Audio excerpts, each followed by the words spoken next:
Hello ladies and gents, and welcome back. I am Kronos, and this is Past Today, back with another exciting video. Today, we're going to look at some wacky fun facts about one of the greatest minds in history, Albert Einstein. You know him for his groundbreaking theories and equations. But did you know that he was also a man of many quirks and interests? From his true love for music to his quirky sense of humor, there's so much more to Einstein than meets the eye. So grab a seat, sit back, and get ready for a fun ride that will have you laughing and learning all at once. This will be a good one. Oh, and wait, you'll definitely want to stay until the end of the video, because the last item on our list is a real shocker. You won't want to miss it.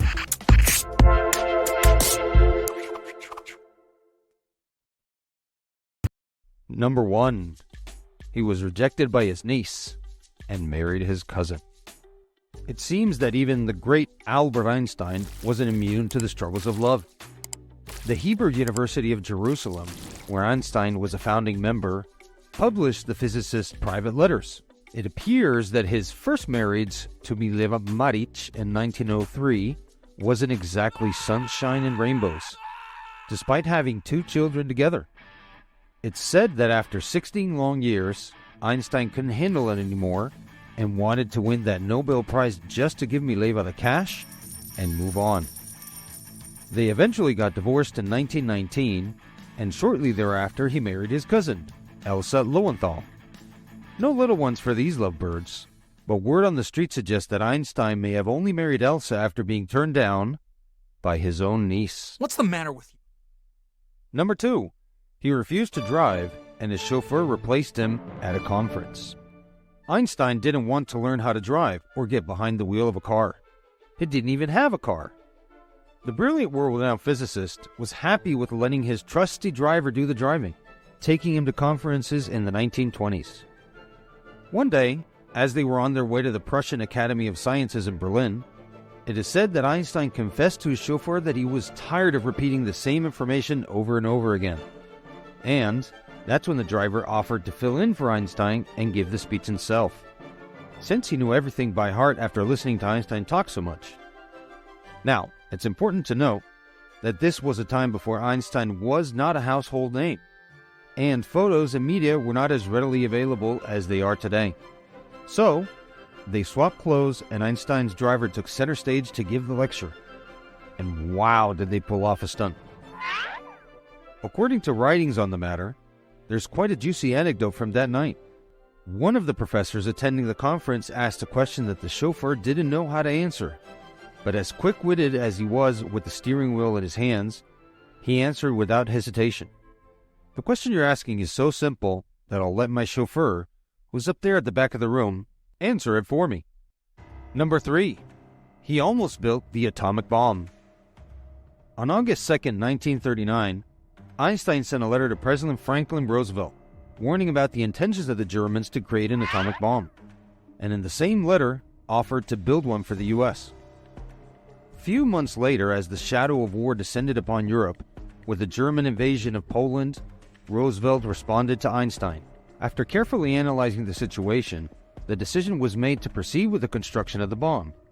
However, despite Einstein's offer of assistance, his cooperation was ultimately declined. Many years later, in a profound reflection on his role in history, Einstein wrote, "If I had known the crime against humanity that would have been committed, I would have never written that letter. My pacifism is an instinctive feeling, a feeling that possesses me because the murder of men is disgusting." Number 4. He failed the entrance exam to the University of Switzerland. Ever heard of a young man who took a little longer to walk and talk, but went on to become one of the greatest minds of all time? Since he was very young, Einstein had learning difficulties, and there are even testimonies that assure he suffered from dyslexia. At the tender age of 17, Einstein found himself face-to-face with the entrance exam at the Federal Polytechnic University of Switzerland. Despite his natural talents in mathematics and sciences, the young prodigy found himself stumped by history and geography. But did that stop Einstein? Not a chance. "My main defect was a poor memory, especially for words and texts," said Einstein. And who needs a photographic memory when you have an imagination that knows no bounds? So, The next time you find yourself struggling with something, just remember, even our good friend Albert had his weaknesses. Number 5. He only wore gray suits. Have you ever found yourself standing in front of your closet trying to figure out what to wear? Well, here's Einstein's solution for that. Just wear gray suits. He realized that life was too short to waste precious time choosing what to wear. So, he made a bold decision to wear only gray suits every single day. This curious tradition, yet in a way quite brilliant, was taken up by some of the tech greats. Steve Jobs and Mark Zuckerberg also at one point jumped on the bandwagon. But wait, there's more. Einstein didn't just simplify his wardrobe. He threw out his socks altogether. He considered them to be a nuisance, and to be honest, who wants to deal with those pesky holes in their socks anyway? Number 6. He was a master violinist. Young Albert took up the violin at a tender age of 6, and he often confessed that had he not become a scientist, music would have been his calling. He was rarely seen without his trusty instrument, affectionately named Lena, and he never missed a chance to play his favorite tunes, whether for colleagues, friends, or neighbors. According to accounts, this musical prodigy also graced public and private concerts with his talents, and even accompanied the organ at a synagogue.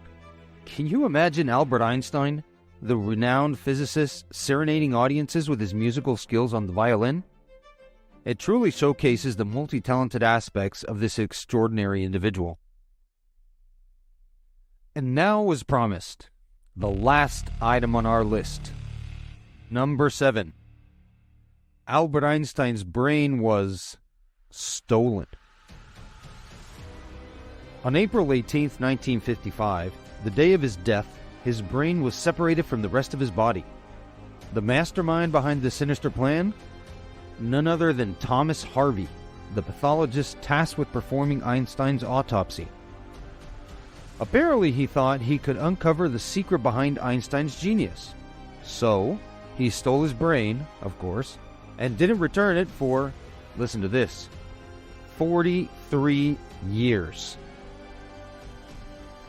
But what happened to the brain during that time? Did Harvey uncover any groundbreaking discoveries? According to the BBC, the answer is a resounding no. Harvey died in 2007 without publishing any research on Einstein's brain. He took pictures and sliced it into 240 pieces to be studied under a microscope, but all his efforts ultimately proved fruitless. The photos and slices were sent off to some of the top neuropathologists in the US, but they failed to yield any major revelations. And that, my friends, concludes our list of wacky fun facts about the great physicist and one of the greatest minds in history.